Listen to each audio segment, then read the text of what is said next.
তার মধ্যেও এখন মনে হচ্ছে ওকে থ্যাংক ইউ বলি। তার কারণ হচ্ছে আমার এতটা শরীর খারাপের মধ্যেও গিয়ে নিয়ে আমার এটা ভালো লেগেছে যে সায়ক চক্রবর্তীর সাথে দেখা হয়েছে। মানে আমি এত খুশি হয়ে গেছি ওই ভিড়ের মধ্যে দিয়ে এত লোক আজকে মাদ্রাসাতে বাফেটে মানে খাওয়া দাওয়ার জন্য। তো হট করে দেখছি একটা আমার মনে হলো সায়ক দা, আমি ওখান থেকে বুবাই সায়ক দা সায়ক দা সায়ক দা।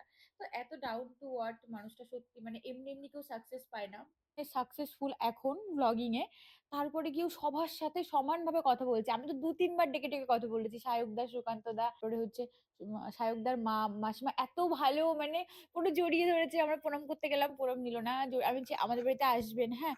তো বলছে ঠিক আছে যাবো। আমি বলেছি যে আমার শ্বশুর বাড়িতে এরকম রথ হয়, তো সায়কদাকে বলছে ওদের বাড়িতে রথ হয়, আসবো। কিন্তু বাতকুল্লা তো এতটা দূরে, যে কারণে মানে জানি না যে হয়তো আসবে না। কিন্তু আমি বলেছি, হ্যাঁ আমি ভীষণ খুশি হয়ে গেছি, মানে আমি কথা বলেই যাচ্ছি বলে যাচ্ছি। আর এত লোক আশেপাশে সবাই কথা বলছে। একটা দাদা আছে যে বললাম যে খাওয়া দাওয়ার ব্লগ করে, খাবারের মানে ওনার মা খুব ভালো ভালো রান্না করেন। তো ওদেরকে মানে প্রত্যেককে দেখছি, হ্যাঁ। তারপরে আরো সাথী বলে একটা মেয়ে আছে। সাথী মানে আমাদের পাশে একজন ভীষণ ফেমাস সাথী বিশ্বাস, ও নয়, আর একটা মেয়ে। তো অনেক সব ব্লগারদের দেখছি আমি, হ্যাঁ। গিয়ে দেখছি কত কনফিডেন্টলি সবাই ব্লগ করছে, কথা বলছে। আর আমার না লোকের মধ্যে একটুখানি মানে একটু লজ্জা লাগে। কিন্তু আমার সব থেকে আজকের দিন মানে 2026-এর সব থেকে স্পেশাল মধ্যে সাহেবদের সঙ্গে আমার দেখা হয়েছে, কারণ ওরকম ফ্যামিলি পার্সন আমার ভীষণ পছন্দ। আমার পুরো মনে হচ্ছে মানে চেনা না, কিন্তু আমিও কখনো চিনিনি, আমি শুধুমাত্র মানে ভ্লগ দেখি, চেনার কথাও নয়। কিন্তু যখন কাছে গিয়ে কথা বললাম না, মনে হচ্ছে পুরো আমার নিজেরই দাদা।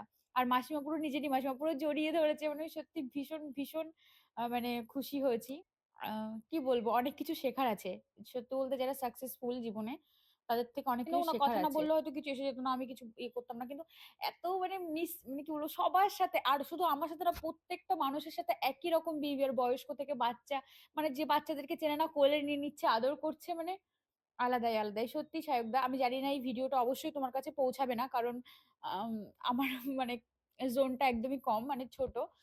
তবে আমাকে যারা রেগুলার দেখো তাদেরকে বলতে চাই যে অবশ্যই মানে সায়কদাকে যদি কখনো দেখো ভয় পেও না কেউ, একদম কনফিডেন্টলি কথা বলতে যেও। কারণ ভীষণ ভালো। আমি সত্যি বলতে অত কনফিডেন্স পাইনি যে আমি ভ্লগিং স্টার্ট করব।